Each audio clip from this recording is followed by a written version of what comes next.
Una vez completados los cálculos de cada una de las variables, eh, nos queda completar, cerrar el balance e interpretarlo. Y para la interpretación del balance hay una serie de consideraciones que es importante tener en cuenta. Eh, Os las listo aquí en la parte de la presentación adyacente, pero lo desarrollo en otros vídeos en los que me he grabado, es un poco cutre todo, pero, pero me ha parecido que me ibais a entender mejor, no sé si me vais a entender mejor, pero por lo menos yo me siento más cómodo expresándome con un lápiz al lado o con una pizarra y dibujando algunas cosas de las que estoy explicando de viva voz. Entonces, he grabado esos vídeos que tenéis ahí en YouTube, en los links podéis descargarlos, los que se desarrollan estas ideas. Aquí tenéis la lista, si acaso os resulta más cómodo, pero la importancia de cada cosa y cómo afectan eso a la interpretación del balance que habéis calculado está desarrollada en esos vídeos. Así que aquí no me enrollo más y pasamos ya a la última sección. Es decir, una vez hecho el cálculo de los valores de las variables, una vez obtenido el balance de biomasas autóctonas frente a alóctonas, una vez interpretado ese balance con las consideraciones necesarias, llega la última cosa que tenéis que hacer, que es redactar la memoria. Redactar el correspondiente capítulo de la memoria, que además es una cosa importante porque es con lo que fundamentalmente os voy a evaluar.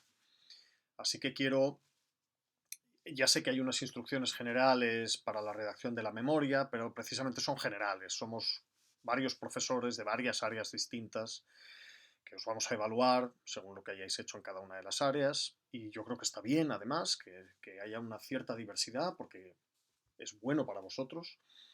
Eh, y entonces las instrucciones generales son generales, luego cada uno tiene que acomodarlas a lo que realmente le parece importante y ha explicado y sabe que ha pedido que los alumnos vayan haciendo a lo largo de la práctica, ¿no? Entonces, ahora esta última parte ya os voy a explicar un poquito cómo espero que redactéis la memoria. ¿Cómo espero? Tampoco es una cosa así exactamente, estrictamente, no hay un modelo cerrado al que tenéis que ceñiros, ¿vale? Solo voy a comentar cosas que desde mi punto de vista creo que está bien que aparezcan en la memoria. No solo cosas, sino cómo esas cosas deben aparecer, ¿vale? Este es un asunto importante y para mí, tal como yo entiendo las prácticas, es decir, yo entiendo la práctica como la ejecución o la simulación de un trabajo científico, la puesta en realidad del modo de trabajar de los científicos, ¿no? Ese es el tipo de práctica que a mí me gustaría hacer. Y, y los científicos hacemos muchas cosas, tomamos muestras, aprendemos métodos, los aplicamos, hacemos cálculos con los resultados, todo esto lo habéis hecho. Pero hay otra cosa muy importante que forma parte esencial de lo que un científico tiene que hacer, y por tanto tiene que aprender a hacer bien, que es comunicarse. Comunicarse con otros científicos de una forma eficiente, es decir, ser capaz de transmitir el mensaje que quiere transmitir. Los científicos no vamos al río, medimos todo lo que hemos medido, calculamos, nos da -7 y mandamos ese valor a publicar. Oiga, me ha dado -7, que lo sepa todo el mundo. Lo que hacemos es escribir trabajos en los que en una introducción primero describimos cuál es el estado del conocimiento sobre un asunto importante, por qué es importante ese asunto, qué cosa habría que medir, qué hipótesis nos gustaría poner a prueba en relación a esas deficiencias de conocimiento generales que hay en ese ámbito del saber y, y cuáles son los objetivos concretos de nuestro trabajo. Esa es una buena introducción. Luego echamos un rato explicando los métodos con los que vamos a cubrir esos objetivos, con todo el detalle necesario para que cualquier persona pueda repetir el trabajo que hemos hecho nosotros, lo cual no quiere decir explicar paso a paso cada cosa, eh, pero se puede hacer una referencia a un método publicado, ¿vale?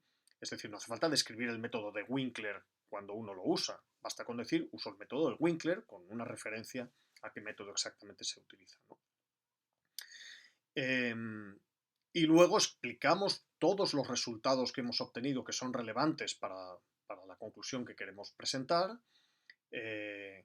y finalmente interpretamos, ponemos en contexto esos resultados, tanto por comparación con resultados de otros trabajos publicados eh, en ámbitos parecidos, como por la pura interpretación que hacemos nosotros de esos resultados en función del conocimiento teórico que tenemos y de los objetivos que queremos cerrar, ¿no? Esa sería la parte de discusión final.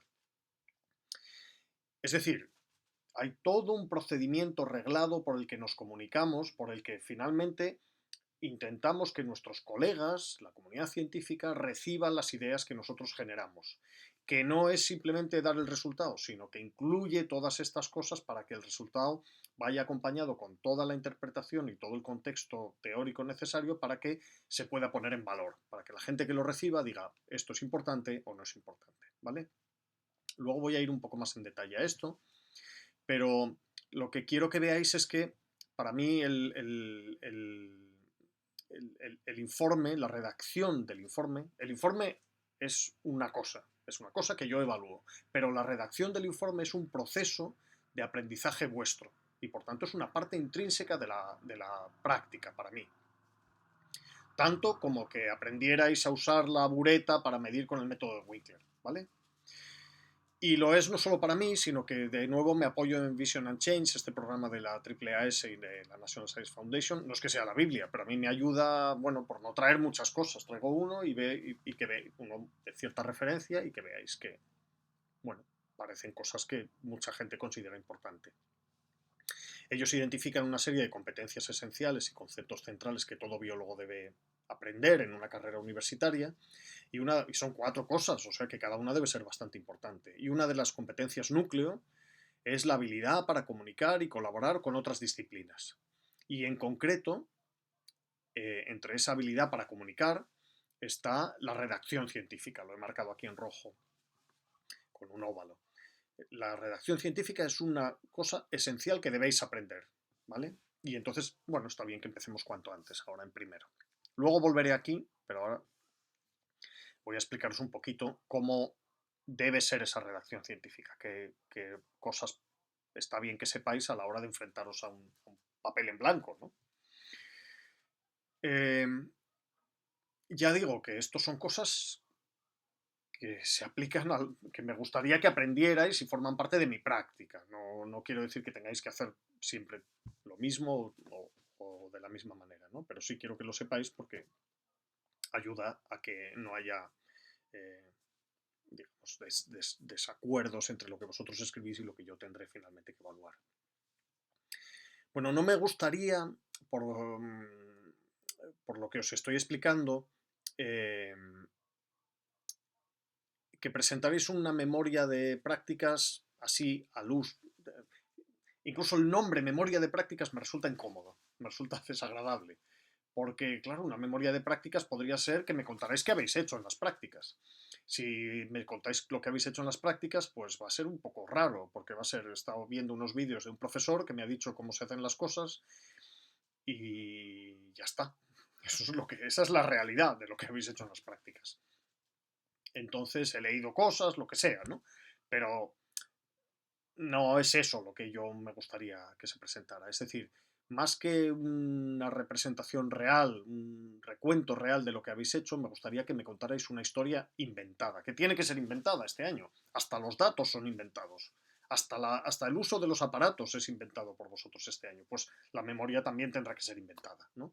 Y puede ser un poco inventada, es decir, que os inventéis que habéis hecho las prácticas y me presentéis un informe pues, del título, un título como el primero que hay ahí, balance, el que yo escribí en alguna de las presentaciones de PowerPoint, muy genérico, balance de masas de compartimentos biogeoquímicos en un río, y expliquéis lo que se habría hecho en una práctica normal. Eso puede estar bien, o podéis ir más allá en ese ejercicio de imaginación e intentar plantear el asunto como propio, como vuestro propio. Es decir, vosotros habéis decidido hacer un estudio porque hay un tema que os preocupa, habéis generado unas hipótesis y unos objetivos de trabajo, habéis creado un plan de trabajo que podéis describir, habéis elegido unos métodos por unas razones importantes, habéis obtenido, la aplicación de estos métodos en el campo ha tenido estas peculiaridades, por ejemplo, dónde habéis muestreado, en qué río, en qué tramo, durante cuánto tiempo.